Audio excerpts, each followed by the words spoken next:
I would say 2 hours of that is me just messing around with different stuff on my laptop yesterday evening and this morning. I'm so poisoned that when you were talking about like unofficial fan patches, I was like, oh, is that for the quintessential quintuplets game? Uh, I I I should look into it because I bet it exists because it's popular enough that people are It talking is a about it. popular enough, yeah. It's a pretty recent game though, so I don't know. But like, listen, we need to have this localized so that Sam and I can be like, listen, let's have a best girl discussion at the Game of the Year episode, and it will be good. I actually have a pitch for Game of the Year, which is that we do it as tier list. So instead of going, Ooh, this is the game of the year, going like these are the S tier games of the year. I like that. And That's a tier good. lists are big. I don't think we And the should. way also it makes for a good visual, but then the plus point I Yeah. would say is you can be like, unless if like a lot of people disagree about where a game should be placed, then you like vote up or down. Yeah. No, I think that's a really good idea. I feel like people will still be disappointed or upset when their game doesn't get voted up to S tier. Wait, why did my thing get? Somebody Oh, deleted the my. the quintessential quintuplets game is coming out on PS4 in 2021. Oh, it is 2021. Yeah. God. Uh,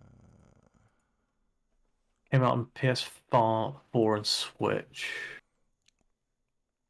I feel like when there's no when there's no PC version, they don't. Yeah. You can't get good translation patches. No. So just, I feel like it should be popular enough to Yeah, get a Western release. Like I've it's seen a lot called of. Summer Memories also come in fives. Of course it does. There's a mobile game. Oh God. where did This all is like this? one series I did not expect to get so into, and now I'm just like, it's great. It's perfect. They're all great. Fiona liked it more than Rent a Girlfriend. Yeah, I We watched haven't we read that watched the one first yet. episode of both. Yeah. Oh, I'm interested if you guys keep watching if Fiona has opinions about the who the best one is and everything.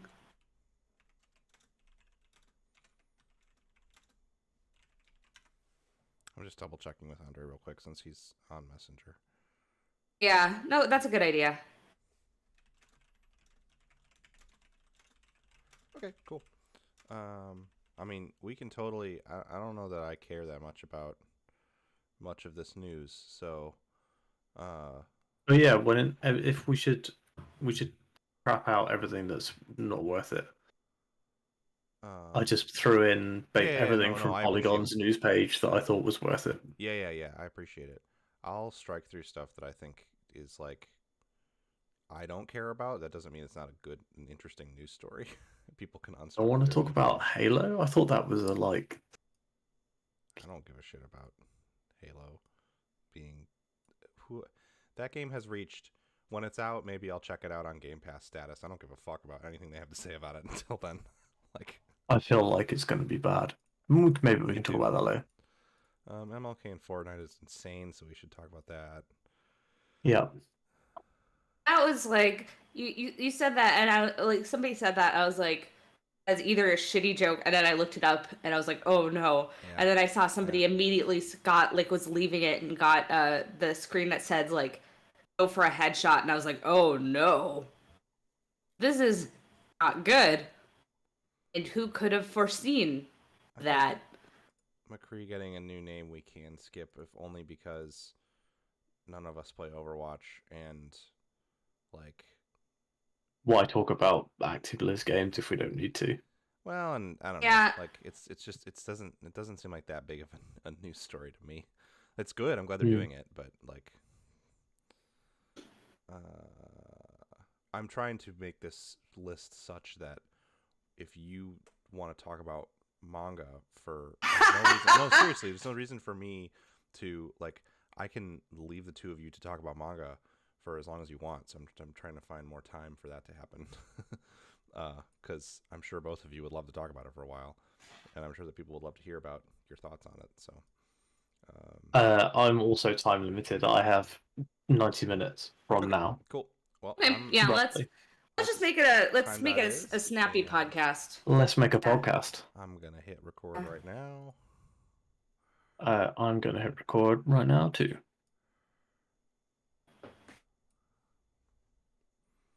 They're qualifying and it's at Spa, and it's raining.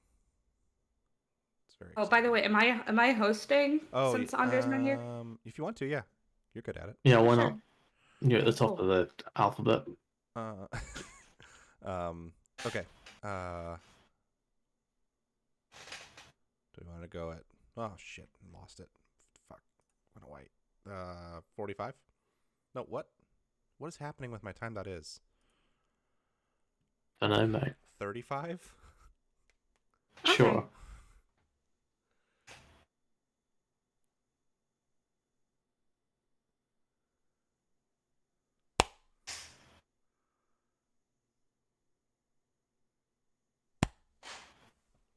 Jeez. We was did like- it. It jumped around a bunch, like to different times, and then it went to a calendar. Okay. Right. Is ready? Yes. As always. Hello, and welcome to episode 187 of Gaming Fix Podcast. I am your host for the day, Allison. Joining me is Pat Hello. and Sam. The driest gamer. The driest gamer. That's like your I don't know, like you're the rival of Andre in some ways. Like I am the dry gamer. I'm finally Yeah. wet in Seattle. We finally got rain yesterday. Oh, I It was know. There's been a wonderful. drought out here in Minnesota, and there was a big storm, and it's good because it's been real bad around here It's for very- a drought. So It's very funny. One of my friends from out of the state and who lives in a very different place was visiting. He was visiting in Seattle, and they were like, we had like sunny weather, not necessarily blistering hot, not like earlier in the summer, but just sunny weather has been happening for like 2.5 months. We've had like 2 or 3 days of clouds over the last few weeks, and one little bit of like spitting rain, but that was it. And yesterday it was just like stereotypical Seattle, cloudy as hell, just rained all morning long. And then it transitioned from that to like cloudy and cool out, and then to warm and cloudy with some sun, then to just like full on sunny day over the course of one full day. And I was like, you got to see this is all that happens here. You've gotten to see it all one day. nice. You know, something to be said for getting the full Seattle experience in one day. So, It snows here Yeah. for like 3 weeks too in the winter, lightly. That's only 3 weeks. It depends on every winter's been a little different. We had one winter that was like a month and a half. One winter that was Okay, just a I'm few- okay. Do I need to move there? Because I'm done with snow, and I live We in don't the get- Midwest. we don't So get that much we- snow. we're like, all snow for In several my months. opinion, we get enough snow to be like, oh, I love snow, and then for it to then go away. Oh, yeah. See, there is that moment where you go from like, if you have it like here in the Midwest where you have it for months. By mid-February, you're just like, snow fucking sucks. I hate it. I like the weather. I love the weather here. I also like the weather in the Midwest enough that I could just live in probably in like a snow wasteland. You could just put me in like Antarctica and just say you live here now. There's snow all the time, and I would be okay. To Just be do it fair, like I that. have occasionally looked up jobs in Antarctica because Sure. I'm like, that'd be interesting, like working at McMurdo or something. But Mhm. no, I have like a weird fascination with those like really super remote areas of places, even though I am very much a city person, so I don't know why I'm so like interested in like it's extremely hard to get to this place and live there, but people do. I like that. Sam, you live in the remote land of England. How's the weather there? Um, grey but dry. Mm, So that's English summer. yeah, that's what I hear. That's kind of what it's like this morning here too. So no rain yet. Yeah. And when I was in the UK, it was just like it was beautiful and sunny, but it was also very much a drought. So it was one of those like you don't understand. This is bad. That was the spring of 2012, and it like did not rain very much at all when I was there, and it was very much like a no, this is not how it's supposed to be. My perception is British people don't like the heat much. No, we don't. Okay. We don't like much weather, really. Or much else, I guess. We understand. We understand rain. We get a lot of that. Apparently, it rains 1/3 of the year in England. That's not so bad. That's kind of like Yeah, summer. that's like that's fine. You just have to always remember your umbrella, but you know, you do. It was also I got to the UK in January and it was very mild and it was apparently a very not mild winter in Minnesota, so I was like, yes. Mhm. Not here for that because I do not care for the winter. Anyways. Video games. God. I didn't play any video games with weather in them really, so I guess it rains. Doesn't every video game have leather in it? I said Unless weather. it's vegan. I said weather. Oh. There's Alright. definitely That leather makes in more the video sense. game that I played. What leather is in the Crikey. game you played, Pat? Oh, I don't know. There's like leather jackets and stuff. Motorcycle leathers. Sure. Well, you don't ride motorcycles. Hopefully they'll add motorcycles to this game. But I played the beta for Riders Republic significantly more than makes sense to play a beta for a game that's out in like 2 months and where your progress does not carry over.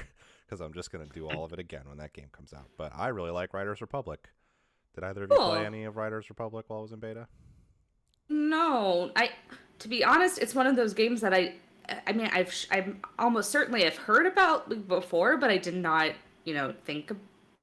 Oh, yeah, it's that game. Like I looked it up on Wikipedia. It's that one with a lot. I don't think we have any other big Steep fans on the podcast but me. I got Steep for cheap. On PS4 back in the day, and I didn't love it, but I loved the idea of it, if that makes sense. Yeah, I don't know. You might like Riders Republic more. So Riders Republic is like they did the thing that they almost did the thing. They missed a couple of key points, but I'll forgive them.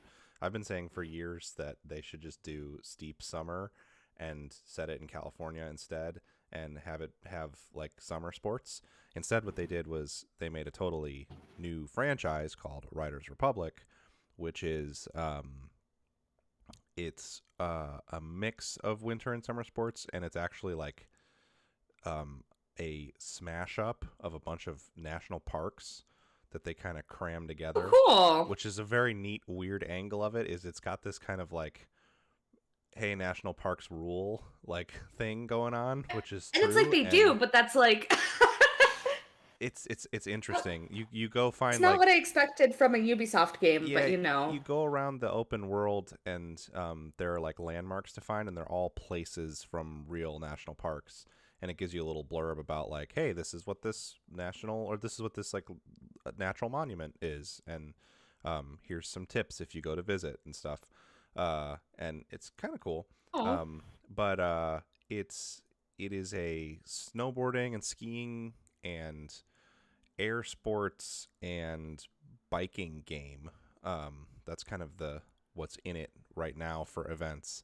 And it uses a lot of the design philosophies of Steep with a few sort of new elements and tweaks. The biggest new element is, of course, that it has the mountain biking in it and road biking, which is very different from anything in Steep and plays a little bit like Descenders, which is a game that I really liked Descenders, yeah. So this game feels a little bit, the biking in it feels a little bit like Descenders, but a little less difficult, I guess. Oh my god, yeah, it was. Descenders was fun, but I was not good at Descenders. The speed in Descenders is so high that as you start going really fast, it's very hard to stay in control. Whereas Riders Republic is definitely designed to be like more friendly to the player, as like, okay, you're Okay. maybe not super good. You're not going to be like, you just want to get through this event and stuff. And it still has like the power slide thing that you can do, and you can play it all in first person also, just like Descenders. And the first person biking is awesome. It's very fun. And then it has a trick system as well, so there's like trick competitions, and it's a full, like, I guess I'd say Tony Hawk-esque kind of trick system. You're using the sticks mainly. You can use the face buttons too, but I use the sticks in combination with the triggers to do different tricks and to do spins and stuff like that.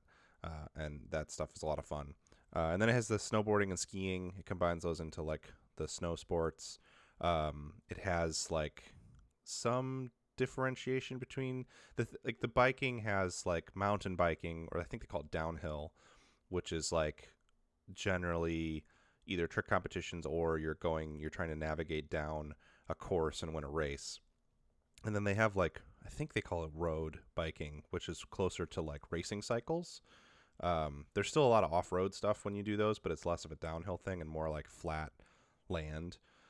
And you usually drive on right on roads and stuff too there. And then for the snowboarding and skiing, they have like the freestyle boards and skis, which are for parks because they have like snow parks, and then also the off-track or off-park skis and snowboards that are for like the backwoods stuff. So there's not a huge differentiation there. They do have loot in this game because it is a Ubisoft game, which Of course. I think you can take or leave. Like, it doesn't really mean that much. It's just a number that gets bigger. You have like better boards that like, I guess, go faster, or whatever. But you can kind of just play it's sort of like Forza Gears, like car score, in that you kind of balances stuff to you, I think. So it's fun though to collect the higher tier boards and bikes and stuff. And then it also has air sports, so it has the rocket suit, which is kind of like a almost Iron Man-esque. You're flying around through checkpoints using the right trigger to fly and accelerate, and you have some boost. And then you also have the wingsuit, the classic steep wingsuit, which is just no motor on it. You're just going downhill. So anyway, the event stuff is fun. It's very reminiscent of Steep. If you liked it, you'll like this. If you really didn't like Steep, you probably won't like this.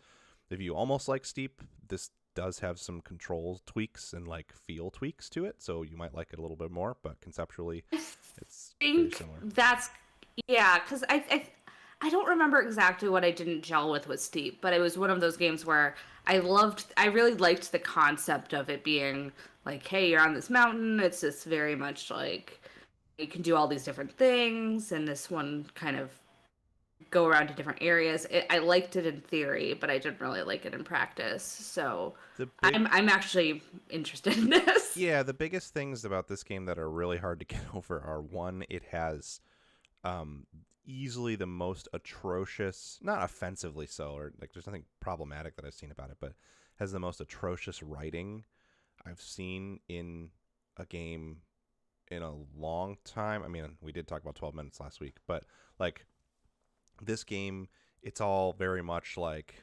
Zoomer speak mixed with like surfer and skater bros. So it is really fucking bad. There's so many cutscenes, and it's all just like, I'm not even gonna pretend to try to emulate the stuff they're saying. Is it very all... hello fellow kids? Yes, but I think it might also be pretty accurate to how kids talk. Okay. Just with a tone that isn't going to connect with them at all. It seems like they did their research and they're using like the right terms, but like it's also like a 35-year-old dude saying them and like calling you like bro and how he's stoked for you and everything, but also saying a bunch of Zoomer words that I can't even remember off the top of my head because I've wiped it from my memory. It's bad. The writing and tone is so bad. It's fine once you're not in cutscenes. What were you gonna say, Sam? Anyone say poggers or sheesh? No, but it's that degree. I wouldn't be surprised if there's a sheesh or a poggers in there somewhere. And I want someone to be doing a TikTok dance while saying the word poggers. There's definitely TikTok dances in it. And there's like this like group of people who do these like crazy, they'll do like rocket bikes or other dumb stuff that's fun to play, but they're like the worst. It's like a whole team of these people who basically feel like they're like The Jackass crew. yeah, they got really into Jackass, but they're not as funny as the people in Jackass. And they also now are trying to appeal to Zoomers instead of what Jackass did, which was just make another Jackass. And so it's like really bad, but it's fine because none of that affects the gameplay at all. And the visuals are nothing like mind blowing or incredible, but they're not really impacted by the weird tone. It's not like X Defiant, which is like doesn't have any, has a total identity crisis, and the visuals are also all over the place and weird.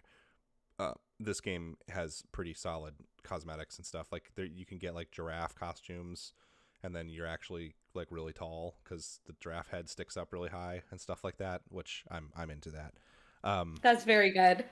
So yeah, the things that they learned from Steep that I think really elevated and why I'm really excited about it now, is kind of cautiously optimistic about it, is they give you more reasons and tools to traverse the open world parts. Steep, it never felt to me like I never really explored the world that much. I just bounced from event to event because it was a pain in the ass to like get places in the open world, because you had to either like walk there or use a helicopter ticket, which cost currency, and it was annoying. And then you're going downhill because there's not really a good way to go uphill. They added the rocket wingsuit to Steep, but it was a little too late for me.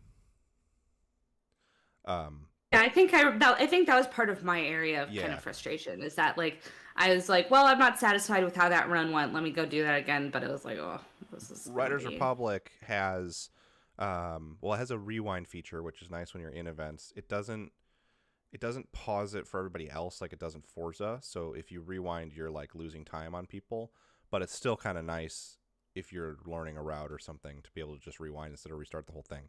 And then they give you a snowmobile like right away almost, which is basically a go anywhere on the ground thing. It's not a very like, it's not like it's super fun to ride snowmobile, but it'll allow you to like get you there hills instead of just down them. And then you also get a paramotor pretty quick too, which is like a parasail kind of parachute that has a motor on the back, so you can use that to go places really easily too. And then you have your rocket wingsuit pretty much from the jump as well. So between those three things, you can get places really easily, and they give you more to do too. So there's like the landmarks I mentioned to find. There's like loot stashed around the world in different places, and there's these really fun, probably my favorite thing in the game, well, second favorite thing in the game so far, these stunt challenges where it'll be like very, very technical, like not trials like the game trials, but like trials like real life, the thing the game's based on, which are these really technical bike courses where you're like trying to, but with bicycles, where you're having to like hop from like platform to platform and stuff like that. And they have a bunch of these stunt things with different classes too. There's some of them that are aerial, there's some that are snowboard. Those are really fun to find and do. And then the last thing that it does over Steep is Steep had kind of boring multiplayer, in my opinion. It didn't really matter if you were playing multiplayer or single player. It just like was basically just people competing for the best time. There's a really cool mode in Riders Republic called a mass race, and they happen like every so often. It's like every hour or something like that, or half hour. And they keep saying 50 players, but when I was playing it was 64 players for sure. And it's 64 players that all get lined up at the start. And it's very funny looking because it's all 64 of these players standing on a starting line. And then you start off and you'll be on like skis, and then you'll hit a switch gate and it'll turn into the wingsuit, and then it'll switch to like bikes. And it's got this like crazy kind of almost Mario Kart sort of vibe of like we're switching between different sports and going very fast, and everybody is bumping into each other and stuff. You can't really like crash each other, so It's not like you can troll people too hard. And you do 3 different courses that each take around 5 minutes in these mass races, and you get points how you finish each time. So it's very fun because it feels like a real challenge because you're playing against other people, but it also doesn't feel like you just want to quit out right away if you have one bad heat, because you can come back and still place pretty well with doing the other 2 races. So I like that a lot. That's probably my favorite part of the game so far, and is definitely a hook to keep me playing. I hope they have like a lot of those courses in the game when it comes out. Right now in the beta, there seems like there's only one set of 3 courses, so I'm hoping there's more. The beta is fairly limited though, because like you top out on your level pretty quick, and it's clear that I haven't done everything in it, but probably played like 5 or 6 hours of it. So hoping that there's a lot of content in the final game. Definitely excited about it. They did a really good job supporting Steep, so I don't doubt that this game is going to get a lot of post-launch content. So I'm very much looking forward to it. Very cool. Yeah. So that is Riders Republic. Sam, what have you been playing this week? So I had a look earlier on this week at Psychonauts 2. Has anyone else given this a shot yet?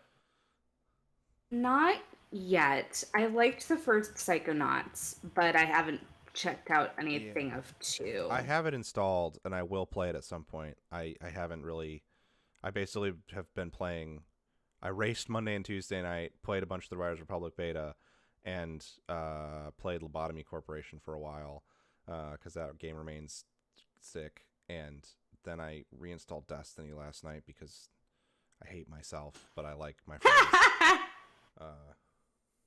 So no, I have not played Psychonauts yet. So I won't go into it too much because I've played like maybe at most 2 hours, probably 1 to 2. So basically, I don't enjoy it very much, and I think I might not play it again. It's a shame. I'm just not like I said in our chat that I just don't like Tim Burton-y design, and like seems like where a lot of this is from. I made this as a joke, but what Sam is saying is the visuals remind him of the filmmaker Tim Burton, not that he's not aware that this is a Tim Schafer game. See, I had a brief, like, my brain was like, it's Tim Schafer. I knew that's what you meant. I knew that's what you meant. I knew that, but then you said that, but then it took me 5 seconds, and I was like, oh, okay, yeah. No, I get what you're saying, yeah. Did you play any of the first Psychonauts at all, Sam? No, I never played it. Interesting. So I think the combination of not liking the visuals very much and the lack of nostalgia means that this game isn't hitting for me at all. For sure.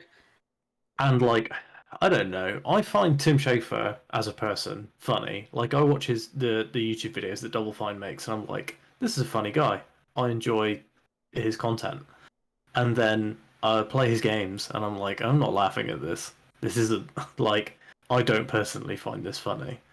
But I also, we've talked a billion times about how difficult humor is in video games, and how, like, basically no one does humor right in video games.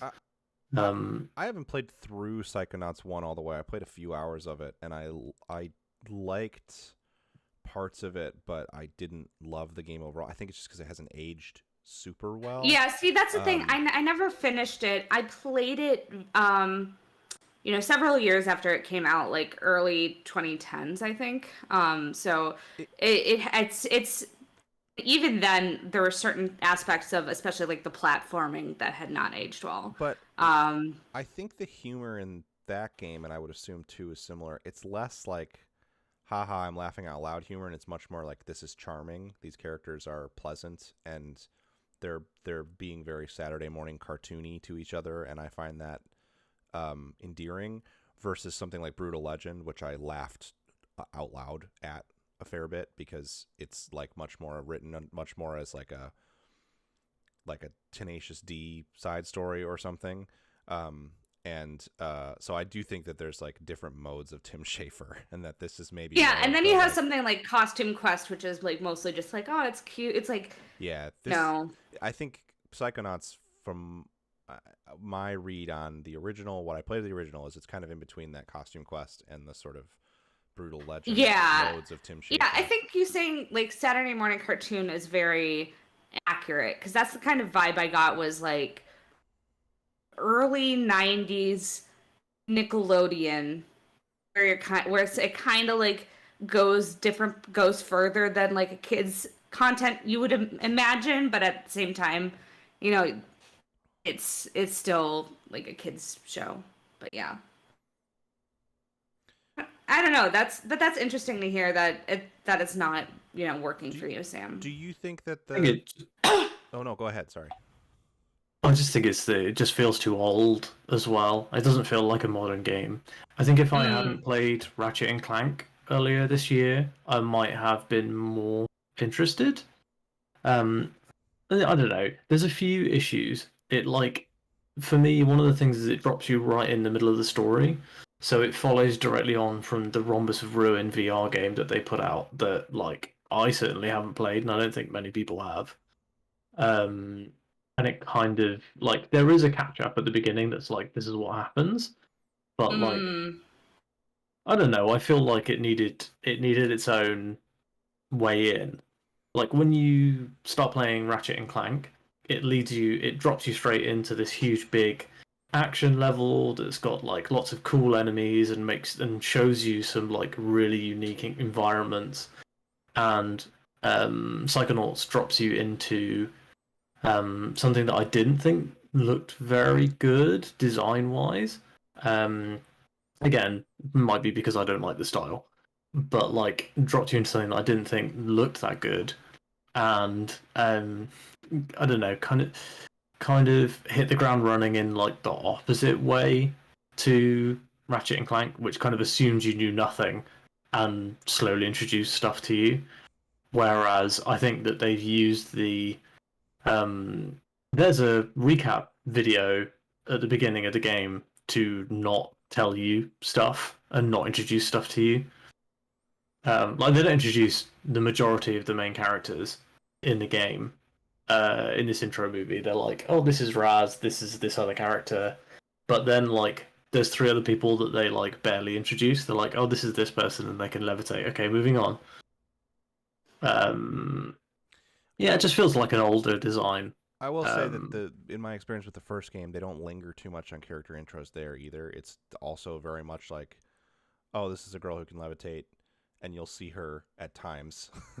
Much less like there's like 4 characters that get a lot of speaking lines, and among the kids, and the rest of them are kind of like side characters who show up here and there. But do you think that extends to the gameplay too? Because I really like, my interest in playing is I really like 3D platformers a lot, but it's this genre that's kind of not gotten a lot of attention. Like even Ratchet and Clank, great game. I didn't finish it, and part of the reason I didn't finish it is because it's much, and this is true of the old ones too, so I wasn't expecting anything otherwise, but it's much more of a shooter than a 3D platformer. Yeah, more actiony than the platforming. And I like platforming ass 3D platformers. I actually prefer them to 2D platformers, which is not a popular opinion, yeah. but it's really wild, but you do you. do you think give me Mario Odyssey over every other Mario game, hands down.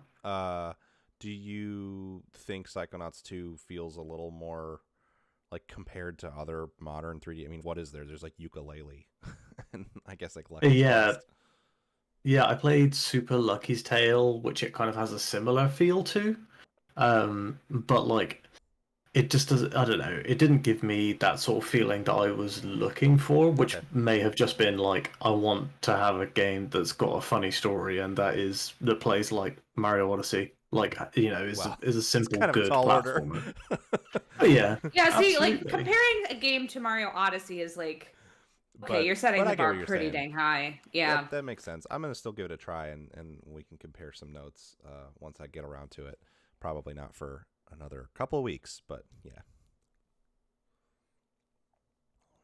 Yeah, I like it's one of those things where I'm like, I'm sure I will be the only person, but like, Okay. it's not hitting for me at all. I spend plenty I of time mean- on islands here, Sam. I get it. There's plenty of games where it's like, it might not hit for you for just whatever reason, and that's totally fine. And I think the other big issue is that like it's not hitting for me, and it's not hitting for me at a time when there are so many games. Right. Yeah. No, I totally get that too, because there are definitely games where I'm like, well, I could play that, but it's not really gelling with me, and there's like a million good games out right now. Totally get that.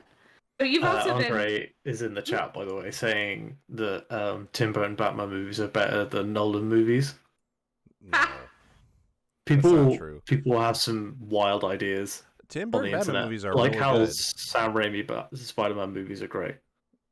Oh yeah, the Sam Raimi. Like, there's been a lot of discussion about Spider-Man this week because of the new trailer. I'm begging you before you drop your definitive takes on Twitter about Peter Parker as a character to read more than one comic book and watch more than just Spider-Man 1 and 2 by Sam Raimi. Please, I regret to inform you that if you've seen the Sam Raimi Spider-Man movies, you do not have a broad overview of who Peter Parker is, even though he grows up a little bit in those movies. Like, there's a lot of many like, faces of Peter Parker.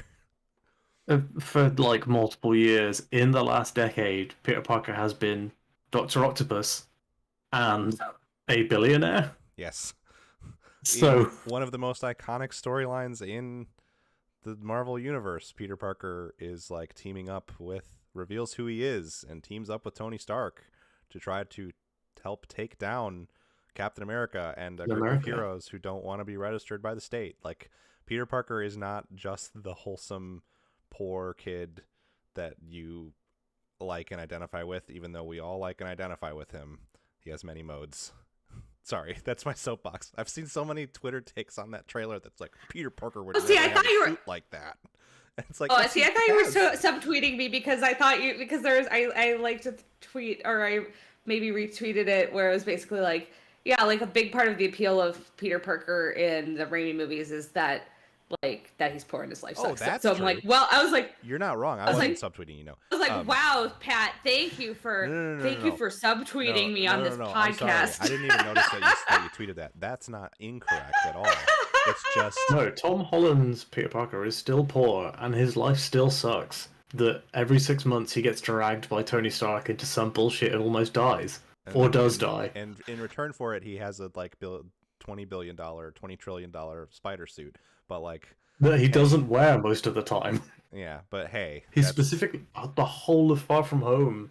The end is about like saying no to that suit, basically.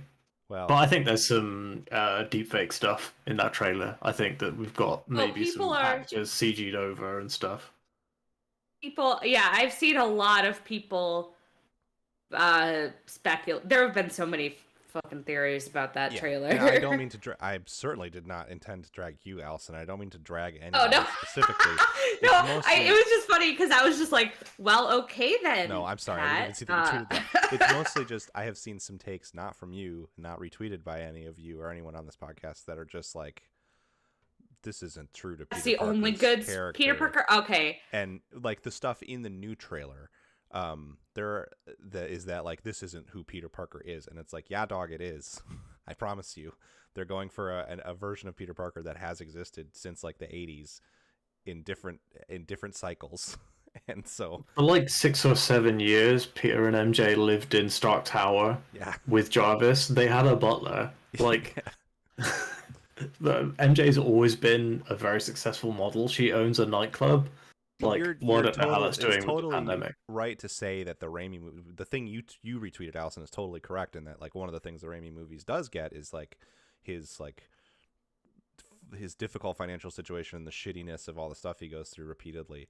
That's not incorrect, but it's also not like the only truth to that character. Not the only aspect of Spider-Man. Yeah. Oh, absolutely. And I think that's something that, I mean, there's definitely an element of nostalgia to that, and I think there's been a little bit of a reevaluation of those Raimi Spider-Man movies recently, which has been good because those at least 1 and 2 are extremely good movies. But I think all 3 of them are bad. That's another. That's 'Cause a that's whole my other Spider-Man discussion. hot take. What I Oh my would god, say- Sam, what the fuck? Bad is strong. Oh. I don't At think the they're time, bad. I'm in between.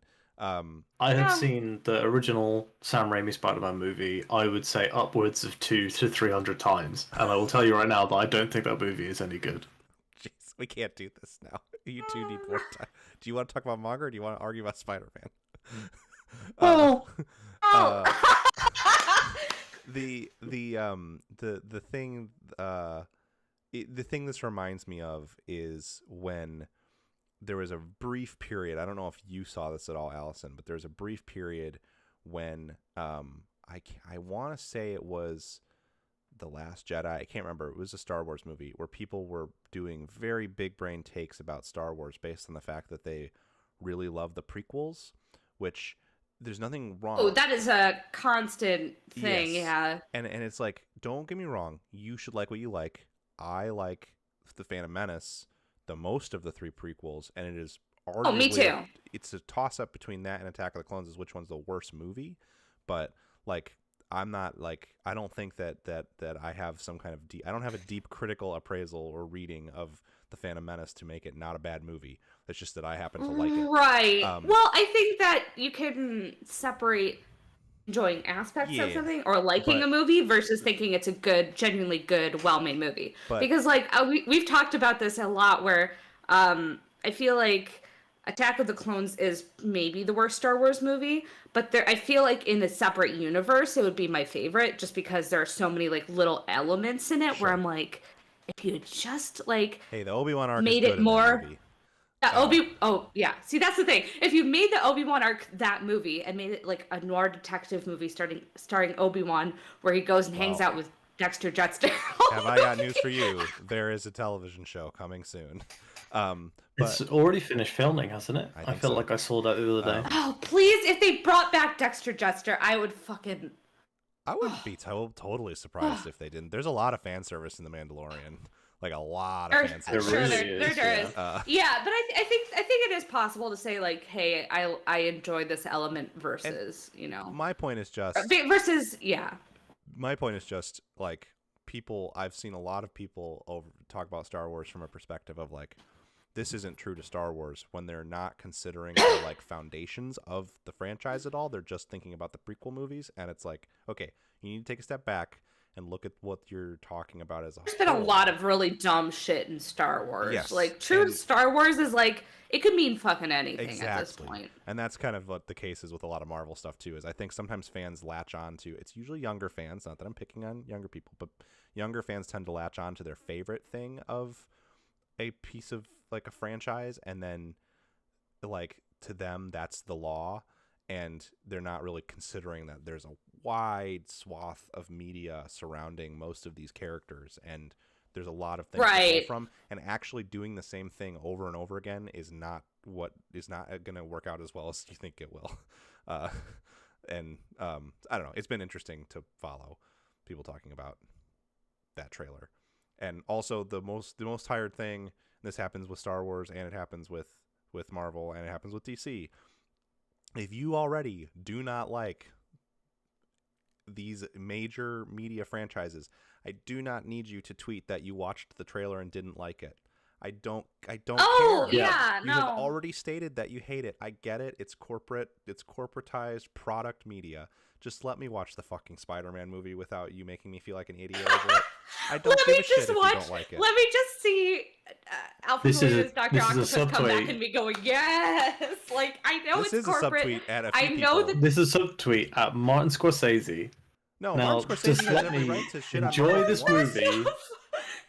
One of the funniest things in the world recently was Sam showing his block like Twitter like list of like block terms, and it's like, spoilers for this, spoilers for that, and then it's Martin Scorsese. So Martin Scorsese is a visionary filmmaker, one of the best of all time. He has every right in an interview to say, I don't like Marvel. That's fine. Yeah. That's not what I'm talking about. I'm talking about if Martin Scorsese had a fucking Twitter account, every single Spider-Man trailer that came out, he's like, I think this sucks. Like, then I'd be like, come on, Yeah. Martin. Come on.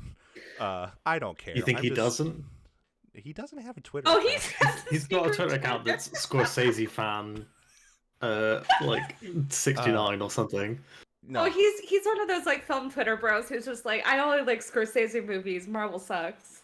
yeah, And that's. Tarantino Yeah. movies. I'm just. Oh man. Let's get to the foot of the problem. Yeah, there you go. I'm for the love of God, I'm begging you to watch a movie not made by a white dude. Um, Oh my god, please! There are so many times where I see these like film dude lists, and I'm just like, do you? oh my god, I'm do you exhausted. know? Do you know what happens? To you like your like brain. It's like the big brain meme. As soon as you realize that Tarantino sucks. That's Tarantino the person sucks, but I still like some of his films. I like Jackie Brown a lot. I've not seen it in 10 years, but I like it a lot. Just don't watch it again. That's my advice. Yeah, sounds like a great idea. All those Tarantino movies that we think are so great that you hold in your memory, just don't watch them again. Because Yeah. I watched Just a couple continue of to watch them good movies. a few years ago and was like, oh, this movie sucks. Why did we ever think this was so good? Anyway. I also want to call out my friend Steve, who doesn't listen to this podcast, for saying that Ant-Man and the Wasp sucked. You're an No, but idiot. that movie, okay, that is like No, that movie doesn't in suck. my top 5. I don't. That's in like top my 10. top 5 Marvel. I don't It's get top 10 Marvel, easily. One of my friends recently watched Love it that and was movie. like, what was the one that they said sucked? They said that Captain Marvel sucked and that they really liked, and they're not for shitty reasons.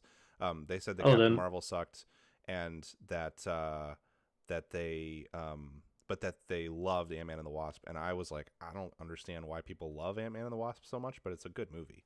It's not a bad movie. It's great. For me, it's It's I don't very know. I don't funny. know It's why I funny. love it. It's just it's cozy, and also I feel like I'm definitely feeling a little bit of fatigue over some of the stakes being just so remarkably huge in some of these movies. Sure, that I So agree with I you. like Yeah. that Ant-Man and the Wasp is like a smaller scale movie with Yeah. human That part of it's good. conflicts. It's a good and- movie. I don't have anything. I'll watch that movie anytime. It's not one of my favorites, but No, I also just like all the characters in the Ant-Man movies, so I'm just like, oh, it's my friends are back. But Sure. that's And, kind of, you know, Larry Fishburne makes an extended dick length joke, which you Oh, don't yeah, get in he any sure other does. Marvels. see that Sure does. that whole sequence. I was like, what are we doing? Why are we doing this? How it's too much do you bad- think Paul Rudd gets to ad-lib in the Ant-Man movies? Because I feel like it's not enough, but the No, times I that agree. he is allowed to do it is very I'm gonna funny. watch that fucking Ghostbusters movie, even though I think it's not going to be very good. Yeah, same. Because it has Paul Oh, Rudd in yeah. it, and from what I I understand, know. has a lot of Paul Rudd ad-libbing in it, which is always funny.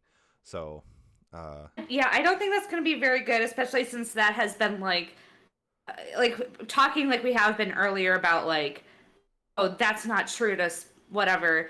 It feels like they were aiming to make this is the true Ghostbusters movie. Also, then the trailer doesn't have any the jokes trailer's in it. just I don't think the trailer is indicative of what that movie is at all. From what I don't know. I don't think it's actually. Yeah, some I've seen it in somber- theaters a couple of times, and I'm like, there's no jokes in this trailer. That trailer is basically like the trailer for The Rise of Skywalker, but with Ghostbusters instead. Like I it's thought the just Rise of Skywalker trailer Rise of was Skywalker fantastic. trailer rips. yeah, and because The Rise of Skywalker. I will never forget. Visually in- fantastic movie. Yes, I'll and never it's- forget being at Celebration and Yeah, like losing my mind that over Rise of trailer's Skywalker, fucking and then rad the movie came out. Because Star Wars, while it has some humor in it, is Rad. generally a serious franchise with very powerful, like emotional, somber, and serious imagery and music. So when you put those things in the trailer, it allows you to be like nostalgic for it in a way that's like, oh yeah, this music already makes me want to cry, and also, holy shit, look at how she flipped over that TIE fighter. That was fucking rad.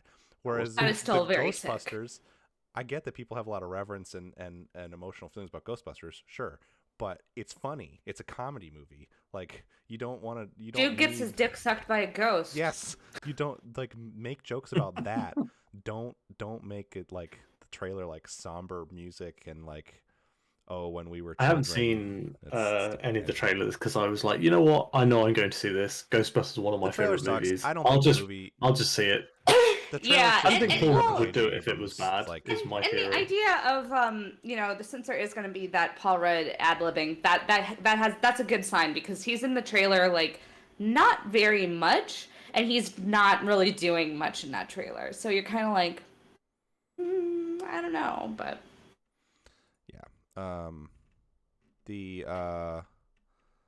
The Paul Rudd remains one of the best characters in a Halloween movie. And then what was the other? Oh, Role Models. Role Models is still my favorite Paul Rudd movie, which I'm I sure mean, has not aged well. But I fucking love Role Models. It's so funny. Like, I know it's not a Paul Rudd movie, but the bit in Civil War when he's like, "Oh, I can only do this once. I can only do it for a little while." Like, it's just like it's very funny, really yeah. weird ad lib, and then when he's Giant Man, he just goes, "Oh, that's very good." Anyway, I don't know why we went on this very long tangent. I know this is a very Sorry, fun. it was. Like, It was I'm always all willing me, to I talk think. about movies. You've used all your Spider-Man manga hot time. takes. No. No, I'm kidding. I'm kidding. No, that's okay. That's okay. Yeah.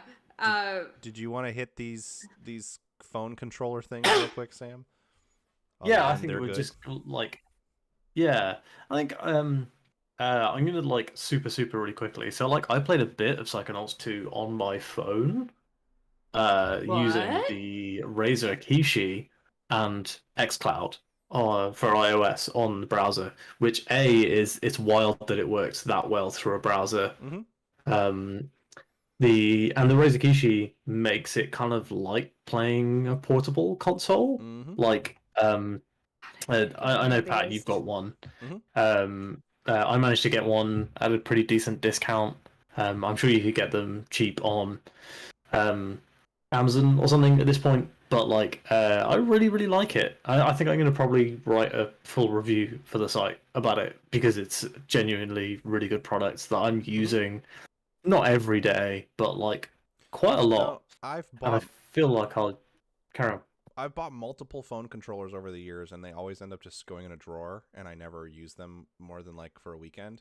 The Kishi I take out all the time. I use it at least every couple weeks to try something on Apple Arcade or to jump into Genshin and do a couple things or something. It's a good controller. Oh fuck! I could play Genshin. Mm-hmm. Yeah. I don't need to get into. I don't need to get into another gacha, but at the same time, now I'm into gachas. But yeah, no, that looks really cool. It's a good fucking Yeah, gacha, it's a let me great- tell you. Aloy's coming out in a couple weeks. I think I'll probably play I'll play a bit of Genshin maybe at some point in the near future. Like, now that there's cross-play across everything, it's pretty exciting. It's cross account, yeah. Um, Yep. And yeah, like the Kishi's been really great. And one of the things about the Kishi, one of the things that the Kishi has done for me is give me a bit of faith and trust in Razer as a company. Because like previously, like I know your Razer phone was shite, and like I have had I've only had one Razer product before, which was a mouse, which actually was great. But I just heard like iffy things about Razer stuff. They're hit or miss. But yeah. But this week I found an insane price deal for a 2020 Razer Blade Stealth, and I picked that up. So I'm using it to podcast now, which is pretty exciting. It's like a 13-inch screen, tiny little, like all metal. It's basically a Windows MacBook. Like, the build quality is insane. It's absolutely fantastic. I would almost say better than Apple. It's got like a real weight to the casing that you don't get on the small Apple laptops. So I got the 2021, which isn't the latest model. There's another version from late 2020 which has a 11th series processor. This one just has a 10th series Intel in it. It's still like great. I was able to run Wasteland 3 on high settings last night without any issues. And I will probably mess around with it and try more graphically intense stuff eventually. But yeah, when it was released, this laptop was like £1,900, and I managed to get it for just under 600, which is like genuinely insane to me. I've been looking for something to do. I've been looking for kind of Windowsy stuff recently because of like getting super into Game Pass. and also wanting to play some old Trails games and just kind of not really finding the right way to do it, like the right. Every time I would like sit down, like I got them for the Vita, and I was like, do you know, I like Trails is so much a big screen experience for me. Like I wasn't enjoying it on the Vita as much as I was when I was playing Cold Steel. And I was like, you know what? I'm just gonna go out. I'm gonna get a PC. Like I've been thinking about it for a while, and then just kind of browsing, and had decided to buy an older blade, Razer Blade, and then when I was looking, some of you may know that I used to work for Amazon, so I get Amazon staff discount. It lasts for the rest of this year, and I went on to see how much the discount was on the laptop because it was in the basket. It was 970 something pounds, and I was like, oh, I'll just see what the discount is because I don't know, because you don't get flat 10% or whatever. You get a percentage, but it runs out during the year. So I'd used a lot of it already. And I went in and it just said £589, and I was like, what? They're like over £300 off. And it was just my Amazon is doing a thing at the moment where a selected amount of their warehouse stuff, which is like returns basically, is 30% off, which is absolutely fucking wild. And I snapped it up instantly. I bought it within about 2 minutes of seeing it. So yeah, more to discuss on this probably at a later point, and like how I'm adjusting to doing some more PC gaming. But for the time being, if you can get a Razer Blade Stealth 13 or the 14-inch one, apparently is insanely good. I'd highly recommend it. So far, after 2 days of having it. Very cool. Yeah, no, that sounds really cool, and I'm glad that you're. want to be tempted by computers. I know. Yeah. Leaving me behind. And now we're gonna talk I about still keyboards. would choose. I'd probably still choose to play most games on console. Like I wouldn't go out of my way and be like, oh, this is available on console, but I'm going to play it on PC. That's how it starts. Like something like Wasteland, that feels like a PC game to me. Something like Desperados or whatever, PC game. But like I was looking at the Game Pass thing and I was seeing things like Control, and I was like, well, I would like to try Control on this laptop just to, see. But like I don't feel like if you have to pull out a controller, I probably don't want to play it on my PC. Can I interest you in some keyboard switches? I really wanted to get a Switch tester, and I had a look at Amazon this morning to buy one because I really can't decide what kind of keyboard I want. But you could go with something like the. It's a good switch. It's a good noise. That sounds like a good noise. It's clicky. I want something that's have super a whole quiet, tray of but them. apparently the clicky stuff is best for typing, and typing is my whole job. So we'll see. Yes. Yeah, I don't know. I ordered. I'm gonna build a keyboard soon because my O key started double typing, and I was like, you know what, fuck it, I'm finally gonna do it. So I ordered a sample kit of switches, and I'm kind of going through what I think I'm gonna get. It's fun stuff. It's expensive stuff. You can spend literally as much money on keyboards as you want. That's the thing that's been annoying me, is I've been looking at custom keyboard stuff, and I'm like, I just want a wireless mechanical keyboard that's kind of quiet.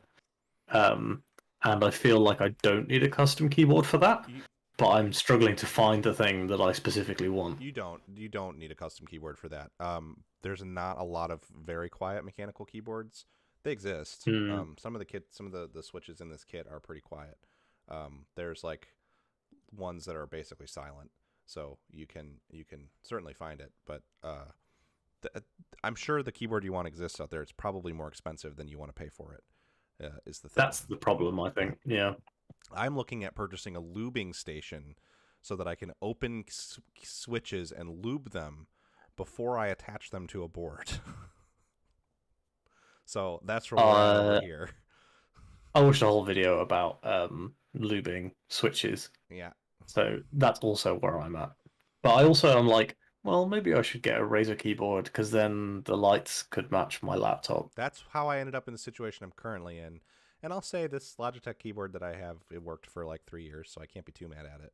But it was $100 and it's dead and it's dying now. So I decided I wanted a keyboard that I could go like, oh, this Switch is failing. I can just buy a new Switch for $4. But it also is That does sound like a good idea. much more expensive to start with. So, yeah.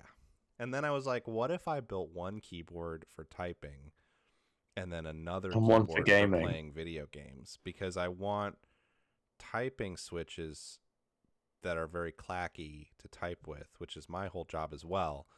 But I'd also like to have some good tactile switches for gaming that are different. Yeah, I don't know. I watched a 20-minute video reviewing a Switch type. There we go. It's a hole. I think at some point I may end up going down that hole with you. But for the time being, I'm not inviting you. right, you can't try and stop me and keep me out of this hole.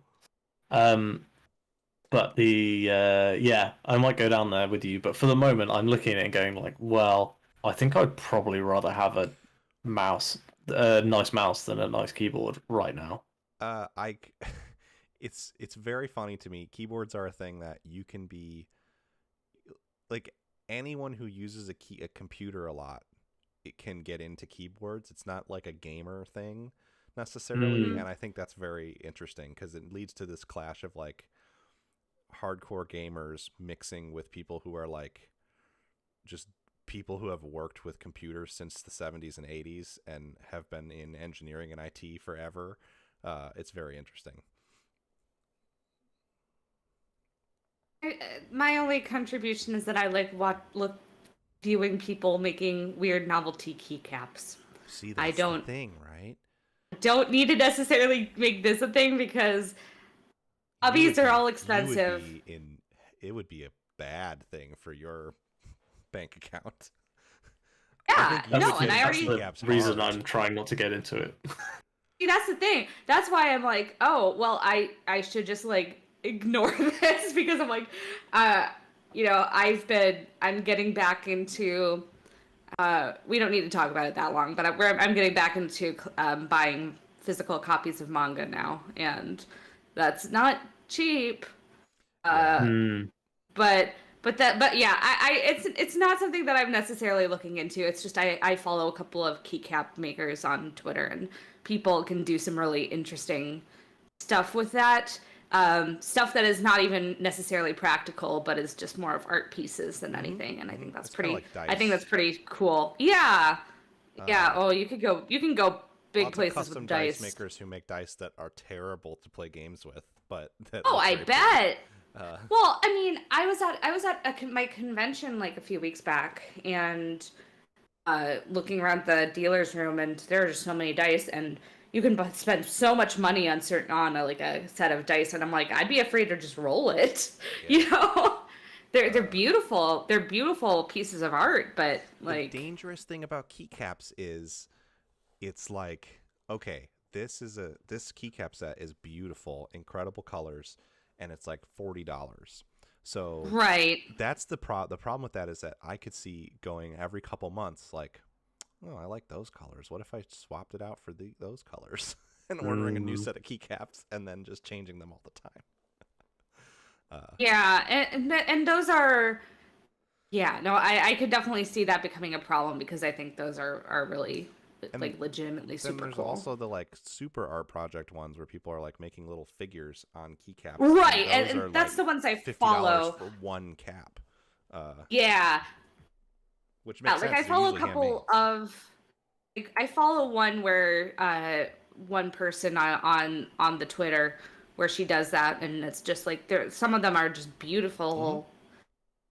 Like tiny little pieces of art. They're completely impractical for actual use, but they're really it's interesting. Yeah, so yeah. I think that's very nifty. Like, oh, she just made one that was Kirby eating a bowl of ramen, and it's like it's That's not very good. practical at all, but it's very good. Yeah, but you can slap those on like function keys or something. It's keys you don't touch that Right. much, and you Yeah. got this cute little piece of art on your keyboard. I'm Your keyboard. here for it. Now this is the moment of truth. Do you want to talk about news or do you want to talk about manga? We haven't talked about my game yet, though. Oh, right, that's right. Sorry, it was Yeah. crossed off. Somebody crossed it off. Thanks, Pat. No, I didn't cross it I off. crossed Somebody it crossed off. it off. It's Sorry. Sam's fault. That was me. I Oh, was just looking I at was what like, we had left. how Not I, crossed off. dare I did you? it by mistake. Oh, you don't want to talk. You don't want to get into the discourse. I don't know if I I need didn't to mention get that into I also discourse. played this game and I didn't think this was good either. Oh, I think it's okay. So But that is just me. the game we're talking about is Boyfriend Dungeon, which, if you've been following the game space recently, it has a controversy. More controversy than a game like that deserves, in my opinion, because, like, I think I've been playing it this week, and I think I'm like, the gameplay wise, it's okay as a dungeon crawler, and then the real interest is the story and the characters and getting to and I don't think that it's necessarily like, it's definitely not going to be my top 10 games of the year, because I think it's fine, but it's not necessarily great. But there's been just so much controversy about it. It's just been very weird to follow this game for the past few weeks since it's come out. Yeah, so Sam, were your issues mostly with the like dungeon crawling gameplay? Yeah, absolutely. I played yeah.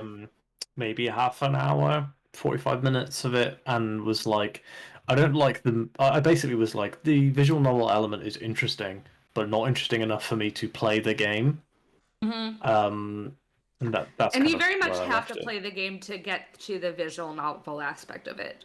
Yeah. Yeah, which I mean makes sense, but playing it, I'm very much struck with the feeling of like, man, I'd rather be playing something like Hades right now, where you know, I think there's interesting aspects to that gameplay, especially with how different each weapon feels and how each weapon get stronger because they're actual people. So you as your bond with them grows, then your abilities with them grow. So you have to basically interact with both the visual novel and the gameplay aspects of that. But so I think there's definitely interesting elements to it there. But for the dungeon crawling gameplay, it's just fine. I think the characters are largely pretty good. Like, I've been enjoying them a lot. But I don't know if it's necessarily, the best character work that I've ever seen. But this is all to say that I think it's a perfectly good game. It's not great, but it also does not deserve any of the weird discourse that has been surrounding it. Yeah. Because that's been weird. Yeah, and having played it, I could see this game not being for everybody with the character. Basically, a lot of the discourse has been around the character Eric, who basically is a creep, and he's the first person you go on a date with in the game. And then after that, he kind of is like, is not, you tell him, like, leave me alone, and he'll, like, leave you a present on your birthday and not tell you, or he'll show up on a date and be like, I don't know about you anymore. And it's like I can see how this would be, if you've dealt with that sort of thing in real life, that might be upsetting. But at the same time, I feel like that is really so core to the game itself, that all of the people saying, can you just take that out of the game, it's not, I don't know, like, I don't see how you could, but also I don't want to think, so I don't know. It's been very weird. And I think that specifically this is a game about, where the people you're dating are literally weapons. So I feel like there is not even subtext, but text to that element of it, of it potentially being dangerous, but maybe worth it. That is not that I don't know, it's pretty obvious. So I don't see how. Yeah, I don't know. I think this is a case of like, I think content warnings are really powerful and important tools, and I'm certainly not saying that like anyone should be dissuaded from using as many content warnings as they can to help people understand their the media that they're about to consume. You know, and there's nothing wrong with having very specific triggers, but at a certain point, like when you do have certain very specific triggers, I think it's asking a lot of artists and creators to remember every single thing that could be really harmful to you. From what I have seen of this stuff in this game, it's not really anything that wouldn't. It's nothing worse than what you might even see in some like cartoons and stuff like that. Like it's. Oh yeah, no. It's like uncomfortable and icky, and he's a bad dude, but like we're not talking about some kind of like deeply problematic Like there's no socially problematic assault. yes, There's no yeah, exactly. like he's at worst he's harassing you. Like it's terrible. He's not a good person, but at the same time it's like no, it's mostly this is an uncomfortable situation you might run into like socializing in the real world. I don't know. Yeah, it's interesting, and I guess I would there's it's also a case of it's never okay to harass people who are creating this stuff. Oh my god, the people who are Like, harassing the voice actor and saying that like his choice to play this character is somehow indicative of ridiculous. him as a person.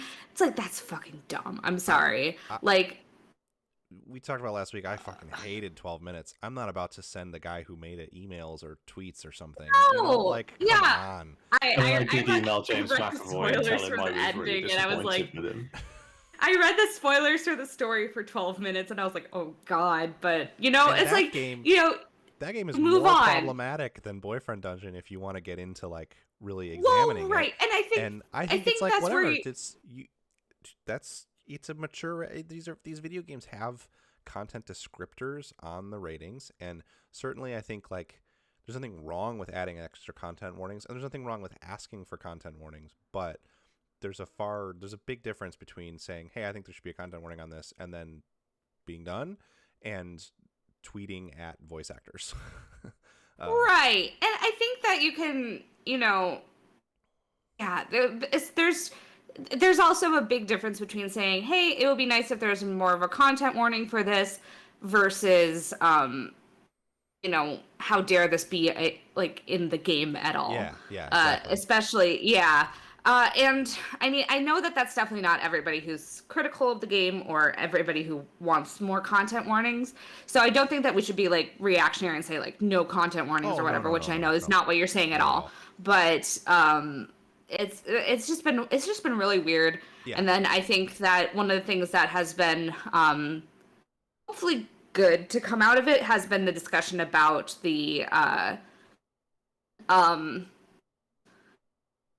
how it's so often it's games by marginalized creators that get this level of Yep, absolutely. vitriol versus there's a lot of games that come out that have the more troublesome content or more problematic stuff and fly under the radar, whereas this kind of smaller indie game comes out as a content warning, but it's people think it's not sufficient. And then suddenly people are like, "Hey, can you change the entire game for me?" I will say, I wonder how much of that is because it is often marginalized audiences that are drawn to these games, and in many cases, it could be people who come from who are marginalized have to deal with so much more like difficulty engaging with the world because of the way the world treats them. So, like maybe there is an angle of like.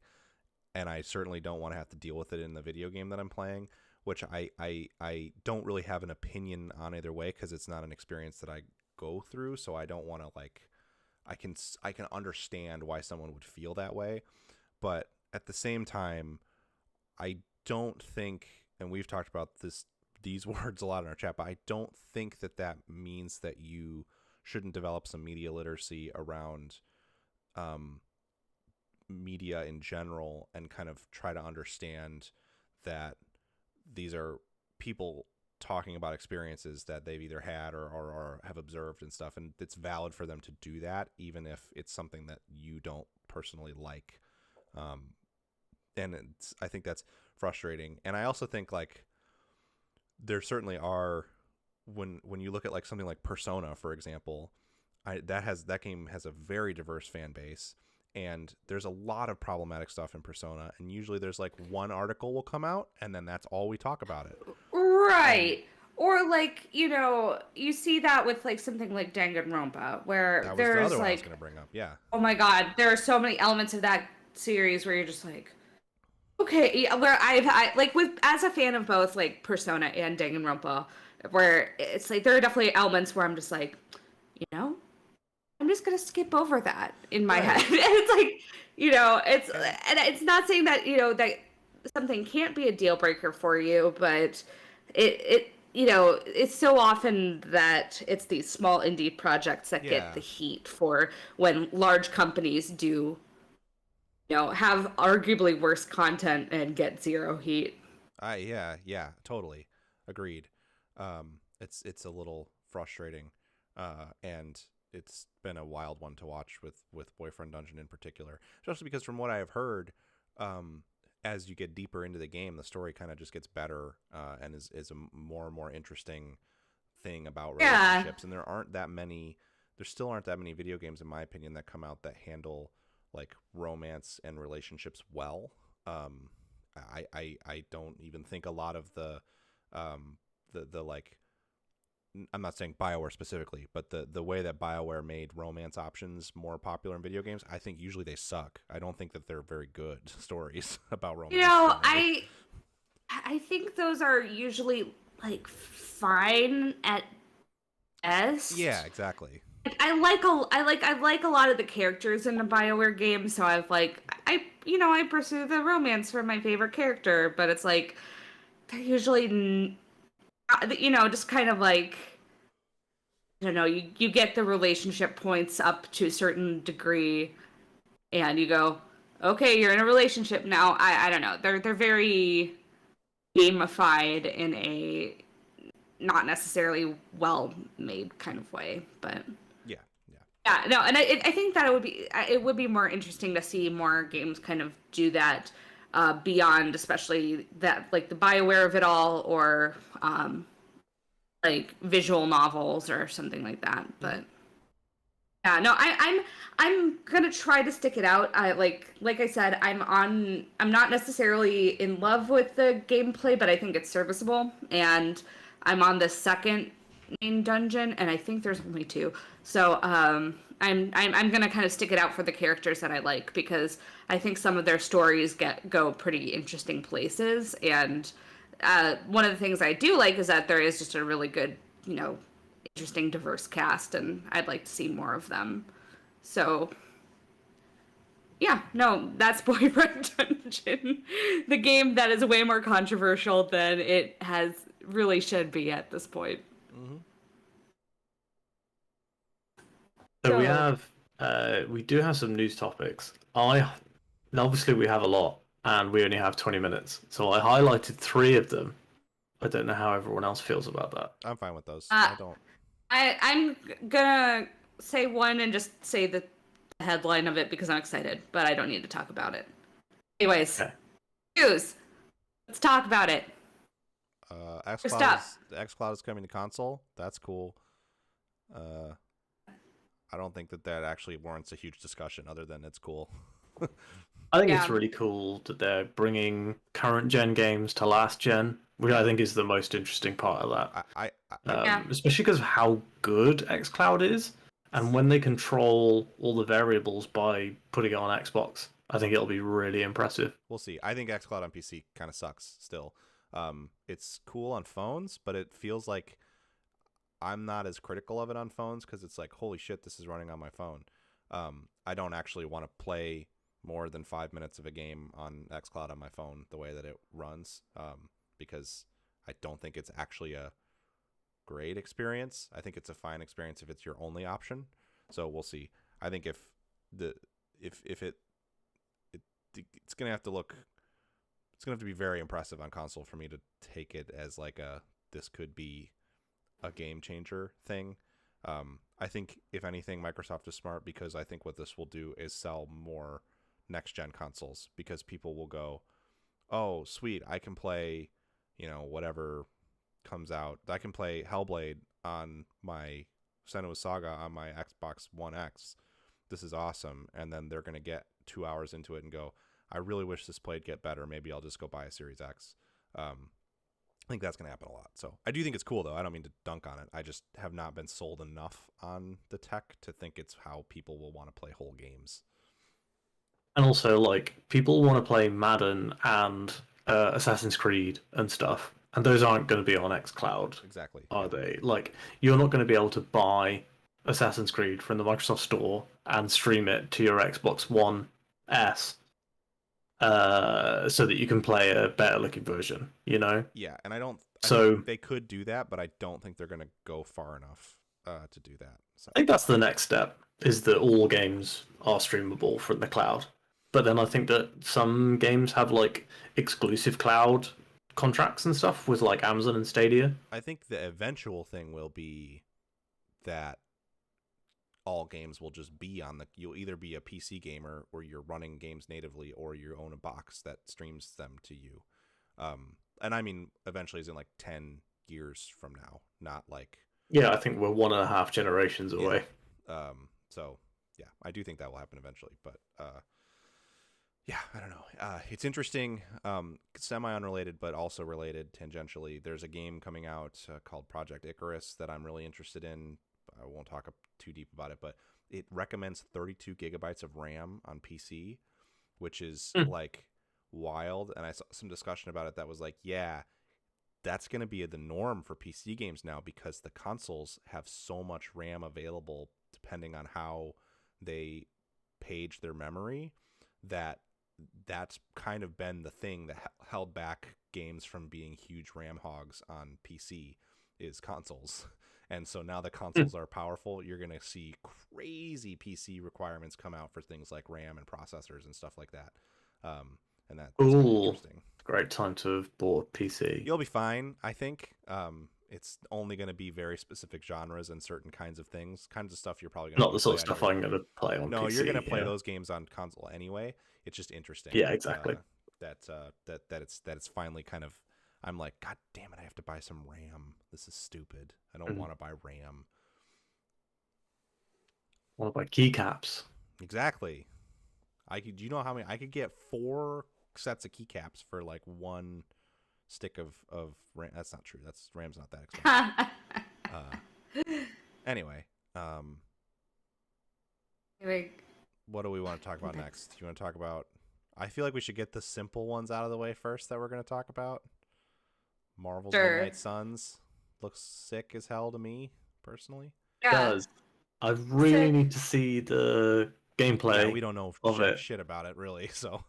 The character list is awesome. Robbie Reyes, I was looking Nico at that. Minoru. I was gonna say, I was like, I really love Runaways, so I was really excited to see Nico show up because she's so good. Yeah, it is like an interesting. They're pushing Blade now though. He's in the Avengers. Yeah, it's an interesting roster, so it's exciting to see. I love a good tactics RPG, so. I got so fucking mad when the trailer started because I thought it was for next year's Avengers game content.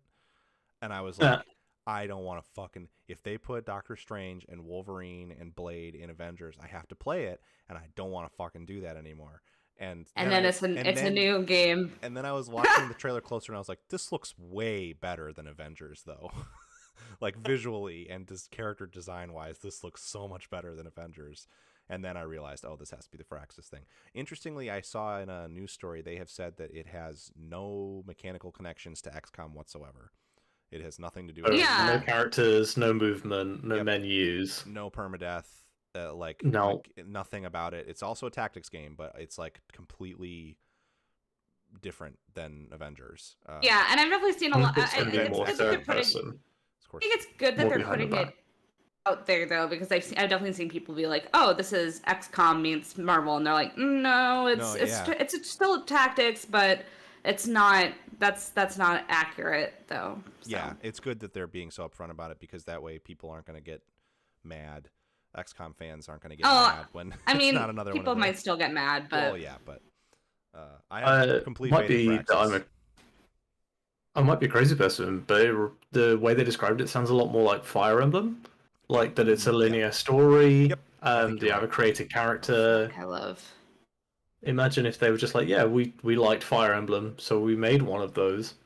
But I would like to see also, more behind the back style stuff. Also, most of those characters are melee, so like a lot of the gameplay from XCOM wouldn't really work. I think what's cool about this potentially is there are certainly in Fire Emblem your characters do unique things, but one thing, I mean, people who you can trace through lines through the games that I get the most hooked on, where I like having very interesting and diverse sets of like abilities and things to manage across different kind of whatever it is, characters, whatever. I realize that like Lobotomy Corporation does this, but just from a management sim perspective. Like I enjoy not having one standard thing, instead having a lot of diverse, different kinds of characters and stuff. And Like the crew too. sure, Boats, planes, cars.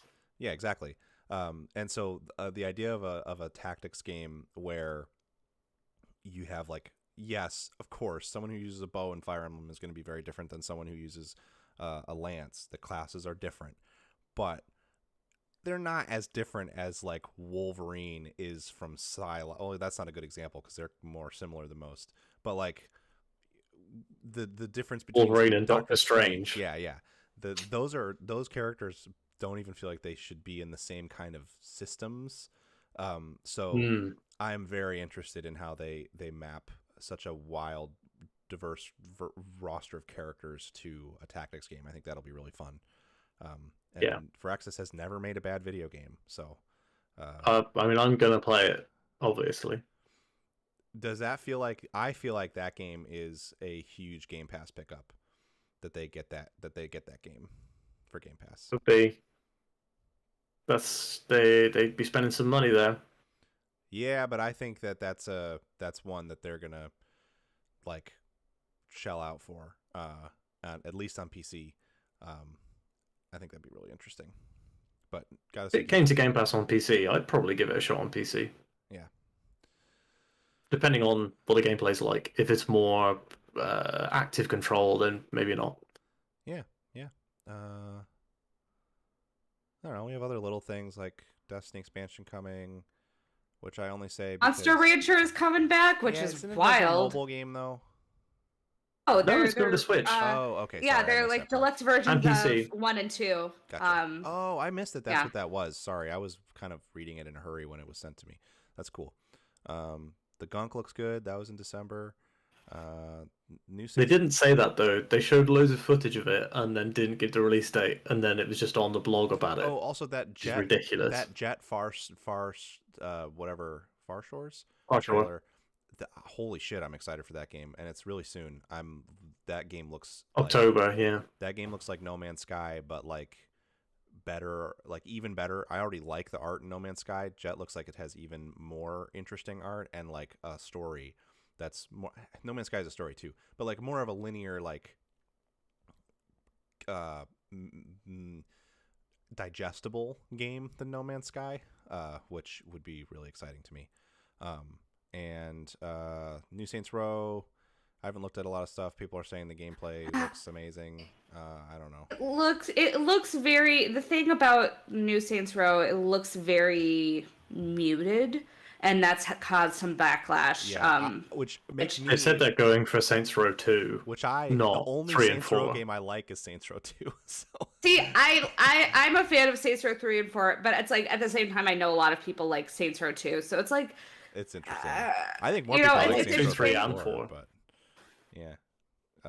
Yeah, no, 3 and 4 are... I played a little bit of Saints Row 2, but I didn't play very much. But Saints Row 3 and 4 are very big games for me, but at the same time, like... know if that's I don't feel like there's much more they can do in that mode. no. They And did see, it well, so see, hard. Saints Row 3 it was very weird, and then Saints Row 4 they're like, we're going to take Saints Row 3, but also add superpowers and like blow up the earth and stuff. So it's like you get it's a like they kind of went all in on Yeah. that, which is fine. And it's Uh, like I'm still gonna probably try to give the new one a shot just because I do like Saints Row a lot, but we'll see. I do want to say on the Destiny expansion, it's very funny having looked at the thing last night. There now is in the game a like timeline of stuff you can look. Also, I don't know when the last time you played Destiny was, Sam. So much stuff is different now. This week. Okay. There's a On lot of, xCloud. they changed a bunch of stuff in pretty good ways, which was interesting to me. But they have the thing that it's very funny. They have like a timeline where you can go back and read like paragraph long descriptions of the stories of each of the things they've put out has been, and it really makes you go like, yeah, the Destiny story is not that complex, is it? The lore is like super. You need to watch like 6 hours of videos to understand the backstory of Destiny. Not that much has happened narratively though in the story. Each of the Rami expansions put is, out like, a 50 tweet thread which explained the whole of Destiny's story from start to finish, and it was extremely comprehensive, and you wouldn't need anything else. Yeah, I should look was at great. because I do want to get a little more detail on a couple of events, but I thought that was funny. The big one though, to close it out, your children and my children. I don't have children. Like, Sam does. I have a dream, and Oh, God. it's that my child can learn about civil The civil rights movement while civil doing rights movement the while doozy slide. dabbing. What is it? There's like a while dabbing with Rick from Fortnite, from Rick and Jesus Morty. Christ. It's a The decisions were made at Epic headquarters. Also, did you see that this is in? So Martin Luther King's speeches are in Fortnite. That's the thing.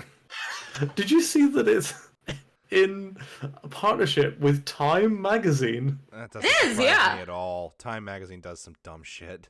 But worse, it's not just that Martin Luther King I think speeches Pickle are Rick's in- going to be Man are of the Year. in Fortnite. They have like a whole museum and like they recreated a museum and monuments from DC. It's ridiculous. I don't think it's.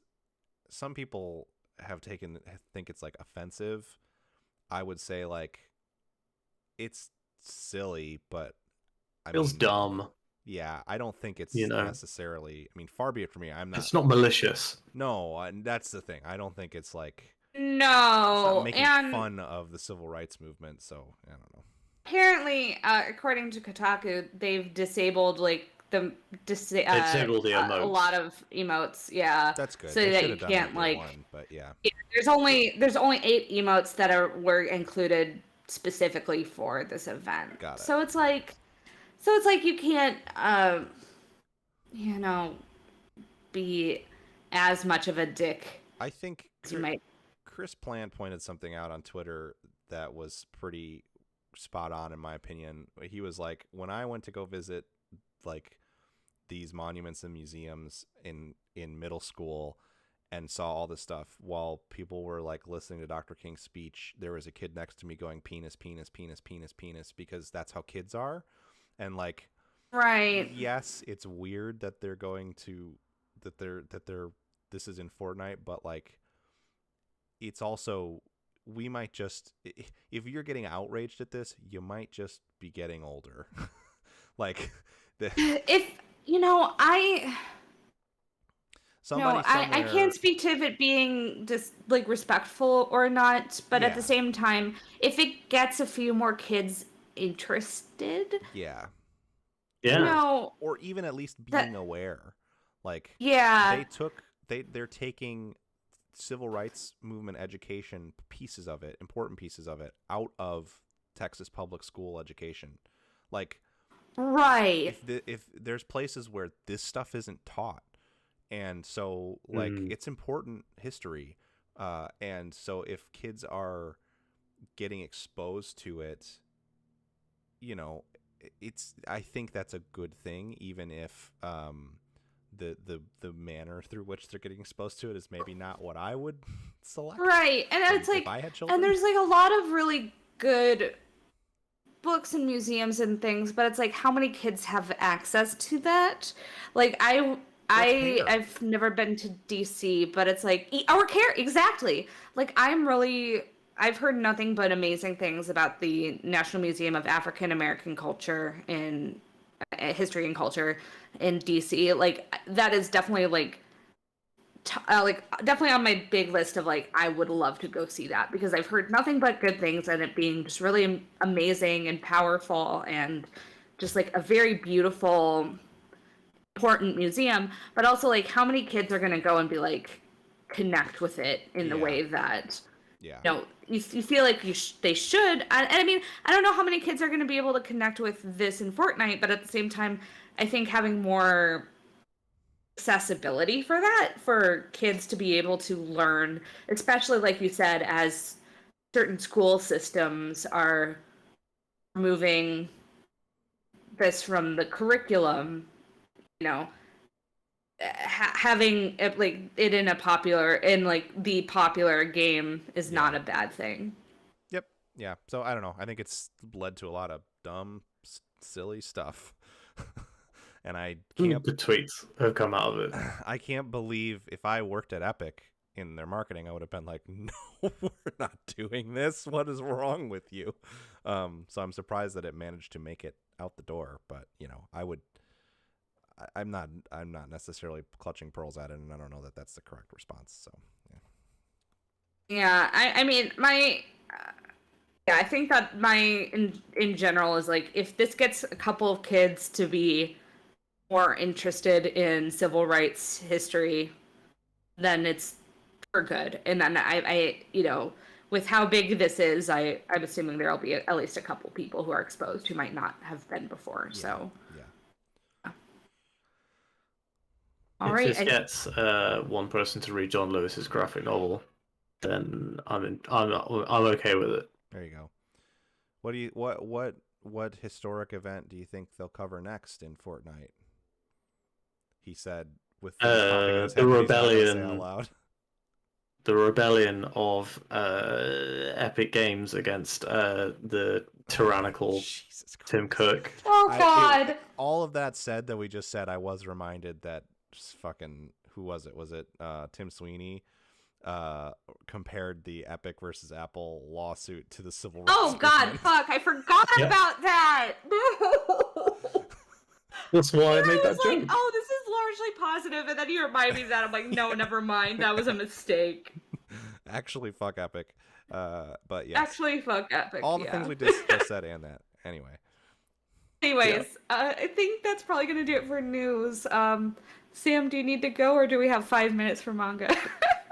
I think we can talk for 5 minutes about manga. I have literally 5 minutes. But okay, cool. We've got it. Okay, cool. What's the best manga? It's Naruto. Alright, I'll see you guys next week. Have a good one. I've never read Naruto. Neither have Naruto? I read Naruto. like 200 chapters of Naruto as it was releasing in Shonen Jump Weekly. Cool. It wasn't very good. But I was a kid, so I liked it. People love it, even adults. It's very nostalgic. So Allison and I have just been reading rom-com manga for like weeks and messaging each other about it. I've been reading shonen manga too, but we've also been messaging each other about specifically the series The Quintessential Quintuplets, which is I did not know I was gonna get so deep into this series, and now I'm just like, oh god, it's so good.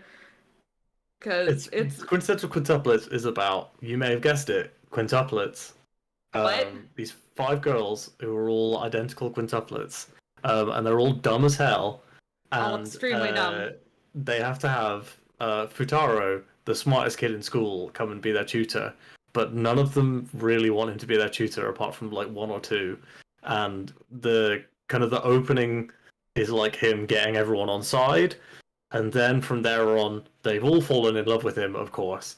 And the whole kind of concept of the book is that he's going to marry one of them, but you don't know which one. Which one it is. Yeah. I mean, I know which one it is because I finished it, but Allison has not. No, because at the beginning, like the first a couple pages are like, "Hey, this is how I met like How I Met You, my wife, and then it like flashes back, but it's like surprisingly for that kind of a concept, it's surprisingly well written, and I think the characters are all really well done. So I'm like, so every time like a character gets featured, I'm like, man, she kind of rocks. I don't know. I think it. There's basically no bad character in my opinion. No. There's no bad. They're literally no bad characters at all. All of the quintuplets are good. Futaro is actually like. He's actually interesting. He's quite and funny and a good protagonist. And then like his family's great. His sister's great. Yeah. Dad's kind of a fuck up, but good. He's not in love with his sister, and his sister isn't in love with him, so it's immediately better than several manga Oh my and god. anime Oh and my video god. games. Yeah. We've also been reading. Sam got me into Mashal, Magic and Muscles, which is also very good. That's so good. Pat, you would like this. It's very funny. Imagine if a gym bro went to Hogwarts, and he can't do magic, but he's just real strong. So it's basically, the story is that this is a world where like your worth is based off of your magical ability. Like it is solely based off of if you have magic, and how strong you are in magic. If you don't have magic, you are either like pretty much exiled or killed, basically, because it's very, very much a weird bloodline type thing. And then you have Mash, who has 0 magic, but he combats that by just being real good at muscles. So just great at lifting weights. He can just lift a lot of weights, and it leads to has had some really good heart to it, but also just like a lot of really good humor. Like one of the things that convinced me to keep reading it was very early on. There's like the broom. The broom. I was gonna say. Yeah, whereas he's like they're like a flying lesson. He's like, I have no magic. So he goes, okay, I figured this out. So he throws the broom real hard and then runs to jump on top of the broom and then ride it that way. And everybody's like, that's the fastest anybody's ever rode a broom. You're amazing. You're amazing, Mash. And he's like, because for the first part of it, he's trying to hide that he doesn't have any magic too. Yeah. So he's like, it's pretty fucked up that somebody ripped off my life for a manga. Who do I need to all sue? those games? Yeah, I mean, it's extremely, extremely funny. Like way more than I even thought it was going to be when I started reading it. Oh yeah, there's so many very. It's also like it's the type of thing where I've been thinking of starting a manga YouTube channel. We'll see if I actually do it, but one of the things I'd want to talk about is just how good it is at page turns. Because there's so many times where there's just setup and then you turn a page and the punchline just like hits you in the face, and it's very, very good. So it's very good at just that, and then also there's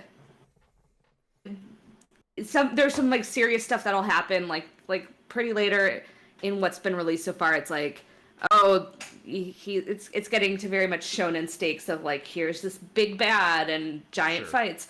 And then it finishes, and then it's like, all right, well, Mash, but you're still like basically failing, and you kind of need to pass school. And he's like, oh, fuck, because he's not very smart either. He's very much like, well, I'm showing a protagonist, but to the max, where he's just like, he literally just completely maxed out his strength, and that's all he did. Anyways, I think that's been 5 minutes, so that's probably going to do it for this week of Gaming Fix, including Allison and Manga Talk. Sam's Manga Talk. Manga Corner. Manga Corner. Yes. Pat, where can people find you? You can find me on the internet at PJC Plays on Twitter. That's kind of the only place I am, so don't go looking anywhere else. Sam, where can people find you? Looking for Pat. You have multiple other channels with which to find me. Yeah, you can find me pretty much everywhere at SGCH. That's it. And you can find me on Twitter at WRITERSERENYTY. And you can find us at Fix Podcasts.